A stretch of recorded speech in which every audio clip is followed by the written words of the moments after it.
Today's horror story is written by E.B. Davis, author of a catalog of haunted houses and other stories. Have you ever played that old game, The Oregon Trail? There's a lot of death in that game. If you played it, you probably remember the goal is to get from St. Louis to Oregon's Willamette Valley alive. It's not easy for a kid's game. Your characters pretty regularly drop dead from typhoid or dysentery or drinking poisoned water or exposure or a random bear mauling. The odd thing about it is that it's an educational game. The original Oregon Trail pioneers really did risk life and limb crossing the continent. They'd bury their dead in random trailside graves, rarely leaving any markers that lasted. Those that do remain are practically enshrined now, after preservation efforts made when the youngest of the original pioneers were frail octogenarians. What the game doesn't teach you is that the pioneers didn't stop dropping dead once they got to Oregon. If you get off the main roads and travel across the still fertile valley on the smaller roads, it won't take too long before you come across a pioneer cemetery, entirely randomly. It's not that a lot of pioneers suddenly died of buffalo stampedes once they reached Oregon. Yet it took decades before the little towns were incorporated, platted, and built. First, these towns were situated along rivers, the only practical means of transportation, and only later at crossroads, the roads themselves taking long to develop. The priorities were farms, then places of employment, mills being the most common. By the time the new towns could grow large enough to consider building proper town cemeteries, the original pioneer generation was vanishing. That generation had always been considered a breed apart. The society they grew would always recognize the original pioneers, and their descendants ranked themselves upon the generations of separation. The pioneers had left their loved ones in lonely graves on the trail, but now buried them together into little pioneer cemeteries. Some were little more than family plots on private farmsteads or little graveyards behind the first-generation log cabin churches. They were never large, and once more official town cemeteries were consecrated, were never used. As you would expect, in their disuse, these little cemeteries were neglected. Weeds overgrew them. The little ornamental trees grew into small, distinct copses of trees. It was a few decades into the 20th century when a wave of nostalgia resulted in the creation of historical preservation societies. Some of this focused on maintaining and preserving portions of Oregon Trail itself. While the little log cabins were long gone, some of the clapboard houses they would build later sometimes survived to end up being on historic registers. So too, many of the cemeteries were cleaned up and restored. Some of the prettier ones would even get listed in little tourist pamphlets. These would usually be pleasant little affairs on the top of low-rolling hills or buttes in the valley. They were the sort of places where you could take nice landscape photographs of old headstones juxtaposed with the living, vibrant valley in the background. The most popular one is, unsurprisingly, a short drive out of Portland. It has a rundown but picturesque chapel, not built by the pioneers but by the conservationists in the 1920s. It's also purported to be haunted, in this case by the ghosts of a family annihilated by the father gone mad. Visitors are likely to be disappointed if they go home and look up the actual history. The family never existed, and the murders never happened. Most of the pioneer cemeteries get no such attention. A few are tended to, still, by preservation societies or other caring locals. Some, those that escaped the attention of the early historical societies, were completely abandoned, unappreciated, and sat forlorn on private property. I had no idea I had such a cemetery on my property, or should I say on the property I rented. I shared a large farmhouse with several other students as I finished my graduate degree at Oregon State. I happened to be alone one Saturday afternoon when the landlord came knocking. This wasn't something he did often, as the house was in excellent repair. He owned about 100 acres of farmland. The house was built near the road, and while he or his workers would farm grass seed on the back acreage, they used a different access, and we rarely interacted. This time, he had brought a visitor, a professor from the university. Though, as he was from the history department, we had never met. My landlord knocked on the door, and as I was the only one home, answered it. He just wanted to inform us that he was visiting the property with the said professor, so we wouldn't be alarmed if we saw them treading about the grounds. It took me a moment to realize exactly what he was saying, and that it wasn't some weird practical joke.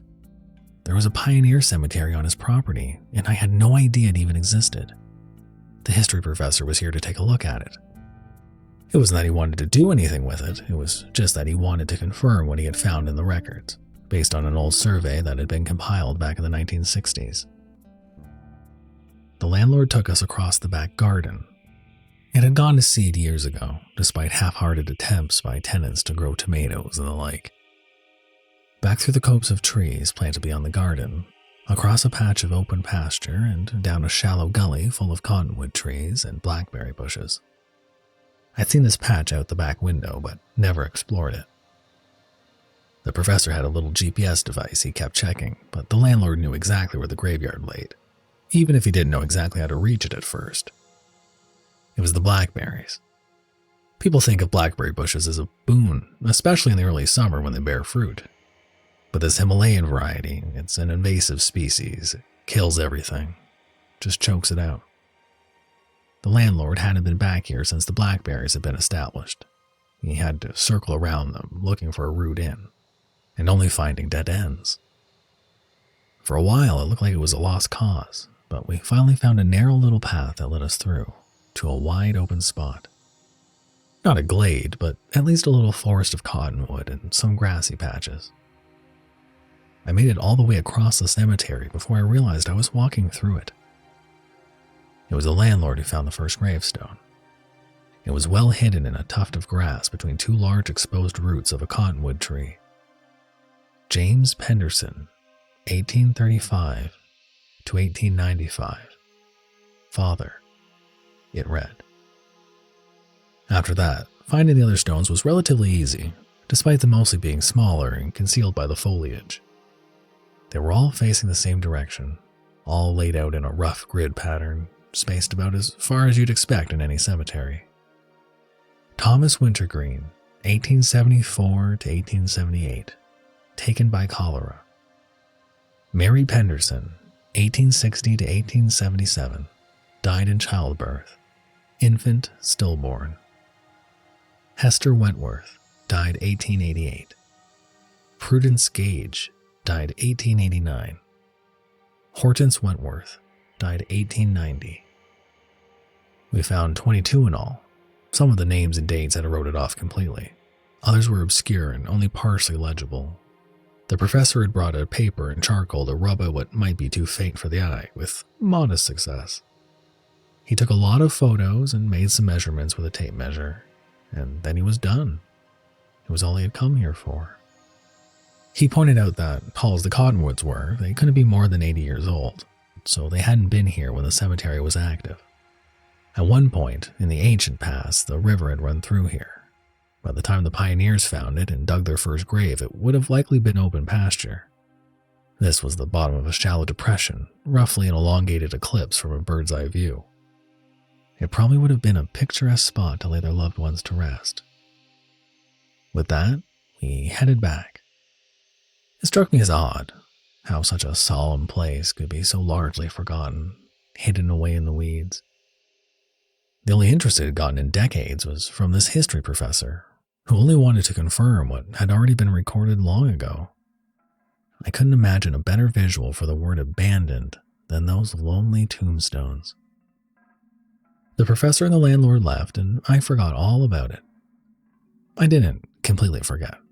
It was just rarely on my mind. I'd finish a rough series of exams, and then that following weekend, while trying to unwind, I would remember it again. We have a pioneer cemetery on our land. It was an intrusive thought, but meant nothing to me. What did it matter to me and my interests? Nothing. I'd visit my aging parents for the holidays. On a long drive home, we have a pioneer cemetery on our land. I'd wake from an intense dream that I couldn't remember.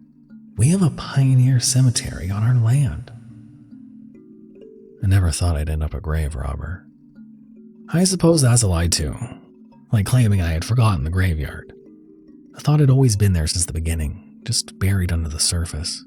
It popped up here and there, another intrusive thought when I least expected it. The thought grew louder and louder over time, more appealing, less transgressive. I became interested with the reruns of an old British show about archaeology that somebody had uploaded to YouTube. They covered all kinds of digs from all kinds of periods all over the Isles. Neolithic camps, Celtic roundhouses, Roman tombs, Viking settlements, English Civil War battlefields.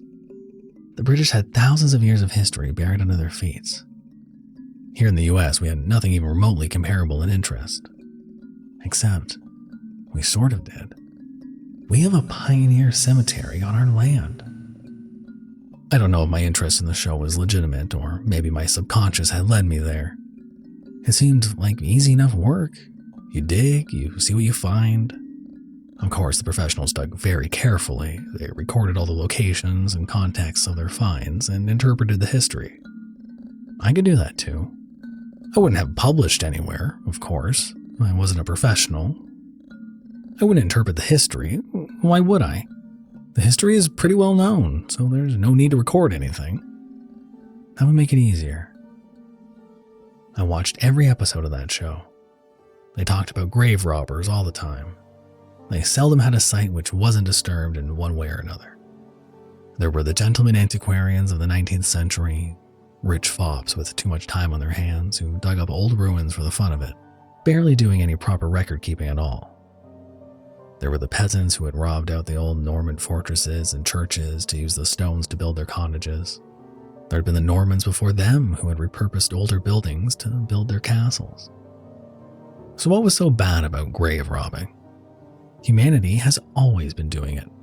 The only time I could remember it being a serious issue in all of history was when doctors had paid grave robbers to supply them with corpses back in the early Victorian era. Yet that had been a noble cause. They needed to understand anatomy in order to advance the field of medicine, and they needed cadavers to dissect. Ever since then, the mere suggestion of grave robbing has been demonized and stigmatized, often with the most lurid fictional boogeymen. Consider filthy Igor, digging up the grave to supply his master with body parts. His master was a doctor, remember? One of those villainous scientists who only wanted to better the world.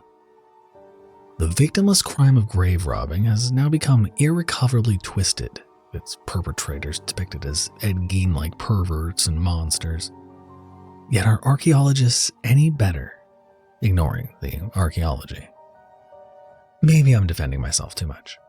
Maybe I should be ashamed of what I've done. We had a pioneer cemetery on our land, and I dug it up. I won't say I didn't hesitate. I spent months telling myself the idea was ridiculous, that it was deeply immoral, that I'd get caught, that I'd be humiliated, that I'd be wasting my time, that I'd be doing a lot of physical labor and have nothing to show for it. The day I finally went through with it, I didn't hesitate at all.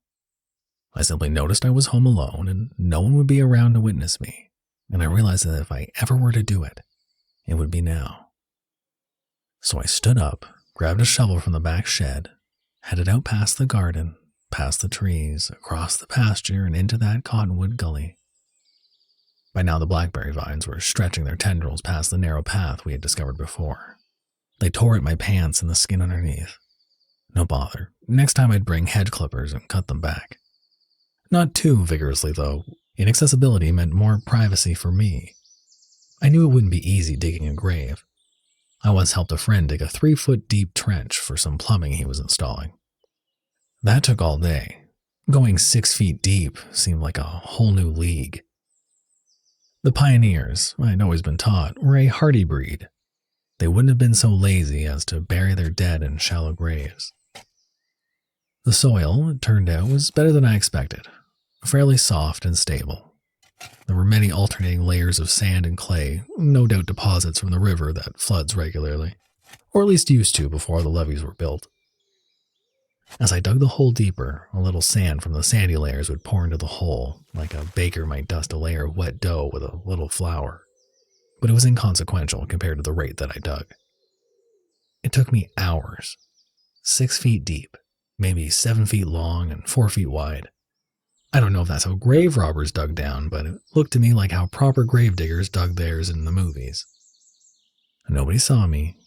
Nobody could have. I was alone, and I could do as I pleased here. The first grave I dug had been in front of a tombstone marking the burial of Abigail Penderson, died age 58. I had no way of knowing, but I assumed she was the wife and mother corresponding with James Penderson, father, whose tombstone we had first found. I'm not sure what I was expecting. Your shovel doesn't strike the hard surface of a casket the way it does in the movies. Yet there most definitely was a casket. When you scrape away the last of the soil, you can see its outline. It was just an old-fashioned pine casket, those elongated hexagons with a trapezoidal end for the head and shoulders, the kind you see in cheesy vampire movies and decorations for haunted houses at Halloween. There wasn't any thunk when I first struck it with my shovel. It had been rotting for over 120 years, turning dark and soft. It crumbled quite easily. It was only just intact enough for you to realize what it was. I had to lift the lid away in several places. The hinges, if there had ever been any, were no longer attached. It hadn't held up its structure either. The soil had filled in the void space of the coffin. I suppose at first rodents would have tunneled their way in, and then the natural motion of the groundwater slowly filled the spaces with mud during the wet winter months. I was aware of what I was doing while I was doing it, but strangely the whole process felt sterile. Enough time had passed. There had been nothing here but good, clean dirt, and beneath that, bones. No stink, no rot, just dry, more or less, bones. There was the white dress she had been buried in as well. The fabric was falling apart and seemed of little consequence. Bits of lace that fragmented and mixed in with the soil like so many pieces of old leaves. Some of the smaller bones were also broken and rotted away. Most were at least discolored, including the skull and pelvis. The teeth seemed to be the whitest among the remains. Perhaps some of them were false. It was the bracelet that caught my eye. Her family had buried it with her.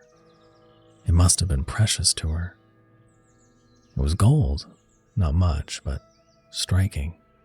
I wondered if the family had been sorry to see it go, forever beyond their reach. It reminded me of a photo I'd seen of the victims of Pompeii. While some of the bones were missing, here was a clear skeleton of a forearm, half buried in dark soil and darker remains of a pine coffin. The gold gleamed through it all, as shiny and polished as if it were brand new.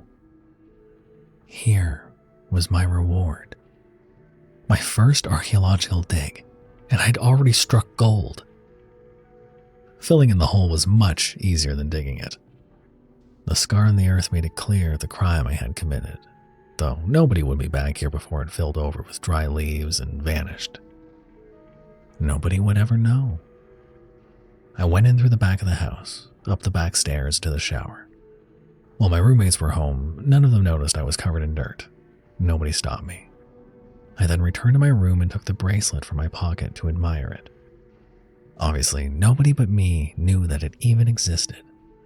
The descendants of that woman weren't even aware of her grave, let alone grave goods. It might as well not exist. There wasn't a lot of gold. I might have been able to get a little money pawning it, but no. This had sentimental value. This was something I was going to keep the rest of my life.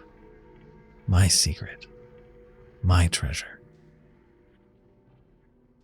The casket of Peter Moore, which I am buried the next week, was more intact. So too were its clothing and skin beneath. It wasn't at all a mummy, just a skeleton with a few patches of skin holding the bones together in the same way they had been in life. His beard was still here, as was some of his hair, which showed he had been balding in life. Other than that, there was little to indicate what he might have looked like. There was no way to tell if the toothy, wide grin he bore now reflected a jovial personality that he may have had in life. It did reveal, however, that he had 4 golden teeth, which were easy to pull. He had been buried in what was probably his best, something that might have sort of approached a suit. I checked the front pocket and, sure enough, here was more treasure. A gold pocket watch. I don't know much about these things. I don't suspect it was fine quality. It was a working man's pocket watch. But it had been his treasure once. And now it was mine. I turned the little dial and listened, but there was no tick. What a find that could have been. I suppose over time some sand had gotten into the mechanism. I'd have to find a specialist to repair it, but once I had found one, the pocket watch would tick again. And I'd hear the same sound the man had. At his right near his hip was the man's revolver. I don't know what the story was. I hadn't heard of people burying their loved ones with guns. I'd have thought them too practical to leave behind in a grave.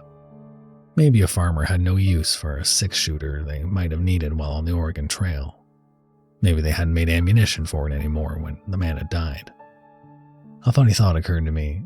Maybe they thought the man would need it in the afterlife, fighting off demons from hell or the souls of those he had wronged in life. At any rate, it was unloaded and quite rusty, so like the pocket watch, I'd have to find a way to get it restored someday. Third weekend, third grave. Hester Wentworth, died 1888. Maybe it was the calluses on my hand, maybe it was the muscles in my back now used to the strain. The actual digging flew by. I hardly remember doing it, even though it would have taken me hours. I hadn't expected a mummy. I had seen bones and hair and shriveled pieces of skin, but an intact mummified corpse shocked me. The casket had been solidly preserved. Maybe that should have clued me in. Even the hinges worked. The only mark on its surface was where my shovel had struck it. I dusted off the exterior, bent over it, opened that lid with only a slightly rusty squeak, and I nearly jumped out of the grave at the sight of the body. She might have appeared this way when they first lowered her into the ground, except for her eyes. Her eyes were just two bottomless, empty sockets. I couldn't be sure this is how she had appeared, minus the eyes. She looked like a terribly old woman. Perhaps that was brought about by the mummification. Her skin was wrinkled as a rotten apple and dry as parchment. Her hair, despite being tied in a bun, was wild, kinky, and bone white. Her bare hands, folded across her chest, still showed traces of veins and arteries which once ran full of blood. I had no idea how old she was when she had died. The tombstone hadn't displayed a birth. Perhaps she had been a wizened old woman when she passed. And, except for the eyes, mummification had done little to change her appearance. I had a strange impression that she had jewelry, heirlooms, secreted away in some pocket under her clothing. If she had not been so intact, I would have removed or torn apart the clothing to search. This time I demurred. Not for the sake of human decency, no. I had this irrational fear that if I exposed her dry flesh, I'd find the mummified, grossly metastasized tumor that had killed her. Why I thought this, I couldn't say. I'd still take my artifact, though, my treasure. It was right there, clutched to her chest, beneath her folded hands. It was a book. It was a very large, heavy thing. When I lifted it out, the woman's arms fell away easily, and there was a large rectangular depression on the remains below. I had to heave it up and out of the 6-foot-deep hole. Come to think of it, I don't remember filling the grave back in either. I must have. During the fourth dig, the hole was no more. I wish I had studied that book more. It wasn't that I didn't try, it was that it was a difficult read. It was the handwriting that made it so dense. It wasn't that it was bad writing either. No, it was actually very fine. Too good. The writer, who I presume to be Hester Wentworth, wrote in an intricate cursive style. Calligraphy, really. It was very fine and small lettering, so stylized that it took a reader a great while to interpret each word. I suppose she had never intended for it to be read. The book was a diary, or something like it, hence the presumption of authorship. I started in the back and read the entries in a reverse order, skipping over large sections where the writing was particularly crabbed, and I assumed were largely redundant content. Again, I wish I had read it more carefully. Firstly, or should I say at the end, it appears she was aware she was dying. She didn't mention a specific disease or condition, simply that she was supposing it was her time and what should be done upon her death. For years of entries, she describes the daily simple life of a farmer, the weather, the crops, the sales, most of it very mundane, hence why I skipped a lot. She went into detail on her family, relations, and neighbors. Many of the names were people also buried in the same cemetery. Prudence and Hortense were her sisters, it appears, with Prudence marrying a man named Gage and Hortense a spinster who never left her side. There was the Wintergreen family, the Pendersons, somebody named Wokekon. She described traveling the Oregon Trail, and here my interest perked up. She mentions fording rivers, seeing dramatic and surreal landscapes, encounters with Native Americans, some cordial and profitable in trade, others confusing and terrifying. She discussed in some detail fallings out she had with her other pioneers in the same wagon train, or the soldiers and the officers in the various forts they stopped at. She regularly presented herself as the aggrieved party in these disputes, though I question the reliability of the author in some of those encounters. She describes their camping spots with vivid detail, perhaps because this is when she had found time to write. The images she invoked were haunting, in a literally terrifying sense. The feeling of isolation and exposure in the hostile wilderness are palpable. A high desert cluster of boulders, white as bone, surrounded by white bark pines bending and whistling in the cold night air. Once the fire burned out, there was nothing above them but the icy, uncaring stars. For all the romance of the Oregon Trail, to actually have put your life on the line must have been a terror. I tried to read on before this, but I grew weary. I think the handwriting may have been giving me eye strain. Now, I wonder if the book didn't want me to read. It mentioned the outset of the trip from St. Louis, the famous starting point of the Oregon Trail, where they had joined up with the Wintergreens. James Penderson and his kin were from Ohio, it turned out. The Wentworths were living here near the Pendersons with Wokekon for some number of years before deciding on their migration. Yet there was plenty of life that Hester lived before her life in Ohio. Albany, Providence, Lexington, Salem, all the time her sisters had been with her. Then, in Wokekon. There were some other names here, families they knew but did not come with them. Havershams, Molnars, Wheatleys. All the time, Wokekon was with them. If anything, the writing seemed to get harder. Not so much the lettering, but the language. Turns of phrases I didn't recognize. Slang, compound words unfamiliar to me. It talked about troubles. It talked about wars. It talked about plagues. It talked about the crown and colonies. Hester must have lived a long life. Perhaps her dialect had changed in that time. She talked about other voyages, over the sea, the old world, times before that. Always Wokekon. From here I skimmed a few pages. The writing was essentially illegible, but clearly still Hester's. Only one word I recognized. Wokekon. It appeared identical regardless of how far back. Every instant stood out among the chicken scratches. It made my head hurt. I closed the book. It was the last time I opened it. That would have been yesterday. No, the day before that. Wait, it's all blurring together. I remember seeing it, but not registering it implicitly. I only stored it in the back of my mind. I suppose only now I got the significance of my observation. I'd been reading back to front, back through time. I went back and through what should have been the beginning of Hester's diary, but it only kept going. I'd only gotten perhaps a sixth of the way through the diary before I stopped. There had been much more. Hester Wentworth had no date on her tombstone, nor her sister's. There was one grave left. 19 undug graves, but only one I was going to rob. I knew that now, one more, and I'd be done on the 4th weekend. I knew which one it would be. The landlord, professor, and I had thought it was just a large unhewn rock when we first saw it. It took a moment to notice the shallow lettering that had been carved into one side. It was too shallow, the stone too rough for any of us to tell what it had said back then. But now I know. I'd recognize those 8 letters now, anywhere. It started on a Saturday, as usual. Thought it would take the normal amount of time. Again, I didn't notice time passing. I didn't notice anything at all until I felt the strain in my arm and my back. I had been lifting the shovel up over my head in order to toss the soil to the side. I was standing in a hole some 8 feet deep. This grave was deeper than the others. I didn't even consider that it wasn't a grave at all. I simply knew it was one, and I needed to keep digging.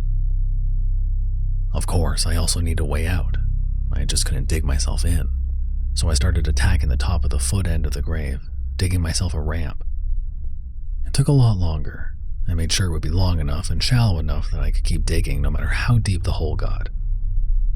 I stopped when it got too dark to see. I retreated back through the blackberries across the pasture and garden. This time my roommates noticed my condition, covered in dirt, knuckles and calluses bleeding. They noticed, and I didn't care. I just grunted a non-explanation and showered and collapsed into bed. I couldn't sleep. What lay beneath that stone called to me. I started again at dawn the next day. The hole grew deeper. The ramp leading out grew longer, having to curve to avoid the roots of a tree. When it happened all at once. I felt the ground shift sickeningly as that last strike with the shovel punched through. I like to think it was reflexes, grace. It was more of a fall. I collapsed onto the ramp behind me as the soil gave way. What had been the bottom of a deep grave had given away, fallen into a hole. Now all there was left was this hole. I couldn't see the bottom. I don't think there was a bottom. The only thing I could see was the sides of this hole, indistinguishable from the hole I had dug with my own hands. Alternating layers of clay and sand, all the way down, disappearing into darkness. Here is where I realized my horror, my mistake. The rush of air that came out of that hole was the only harbinger for what followed. The air was terribly cold, arctic. It had a stink worse than death. I don't understand how air that cold could hold such an intense odor. Pointlessly, I turned and fled. I didn't know it was coming, but I knew its name, not its nature. Fleeing was all I could do. I ran. I've been running ever since. I only passed through the house to grab my car keys and wallet. I didn't stop to explain myself to my shocked roommates. I didn't bother to try and warn them. I'm still driving. My hands are still filthy. My sweat has turned the grave dirt to a thin mud, which is now all over the steering wheel and the rest of the interior in reach. There's a big brown spot on the radio power button. I keep turning it on and off. At first, I was waiting for the radio to mention it. Then I couldn't listen to it once they did. I still flick it on for a few seconds just to check it's still reality. At first I didn't know which direction. I just knew I had to get away from that place as fast as I could, which meant the freeway, I-5, north or south. I was already northbound when I thought about the consequences of those two choices. If I had gone south, I'd have about 20 hours of road in front of me before I get to Los Angeles metropolis and its network of freeways. That would have been a trap. By 20 hours, they would have known. They would have been panicking. They would have been crowding the freeways in a gridlock. I'd never make it the extra 100 miles or so to the border. That would have been the end of my road. If I had continued northbound, it'd have only been 5 or so hours to the Canadian border if I drove fast. I probably wouldn't have made it across in my current condition, covered in filth and lacking a passport. Even if I had, there aren't many good roads going much further north beyond Vancouver. So, east it was, I-84. As the sun set, it cast a beautiful color across the great cliffs of the Columbia River Gorge. The irony would only occur to me slowly, later on. I only stopped for gas, Thank God I had remembered my wallet. I'd lost my appetite. I don't expect I'll ever get it back. The sun came up in what I guess was Wyoming. It was a broad, flat expanse of desert. I had never seen this part of the country before. It was beautiful. It didn't look particularly hospitable. I can see why the Oregon Trail pioneers kept heading west. Now, here I was, on an almost identical route, but heading east, trying to flee what those pioneers, those witches, had planted in that fertile Oregon soil. I looked back after the sun had risen, into my rearview mirror. I thought maybe I could see it, but I couldn't yet. Maybe it was those Rocky Mountains. Maybe it hadn't risen above the curvature of the earth. But I knew it would soon. I don't know how, but I did. What I did notice was that westbound traffic had stopped completely. By now, people had found out. This was why I avoided LA. Somewhere in Nebraska, I did see it, coming up over the horizon like a storm cloud. It was black. I had expected that, but deeper in, it was blacker than black. I didn't expect that. How could I? I still can't even understand it in my brain. I can't describe it, let alone think about it on a higher level. It's just some sort of indiscreet black glow, but with form. And the things on the outside, I don't know what those are either. Wisps, tendrils, roots. I can't call them tentacles. Tentacles are things that make sense. They're too normal. These things defy reason. I saw that, then turned the rearview mirror to an extreme angle where I wouldn't glance at it. For a while, I kept moving it back and looking, the same way I had done by turning the radio on and off. I don't know why. I already knew what I'd see. It was getting bigger and getting closer. Later on, I just snapped the damn mirror off. I'm still heading east. Not sure why. Basic human preservation instincts, I guess. It won't do me any good, but delay the inevitable. The Oregon Trail in reverse, heading towards doom instead of a new life. I don't know what this thing is. I know what its name is. I know that it means to end the world. I wish I'd read that book in more detail. Those witches were behind it, summoning something they would never live to see. I wonder if they prophesied to me. That thing was fine and happy until I dug it up. The eastbound traffic is getting busy now. There are many people in these little towns in the middle of the country, but they all add up. Now they're trying to flee east, too. Traffic is slowing down. I don't think I'm going to make it to St. Louis.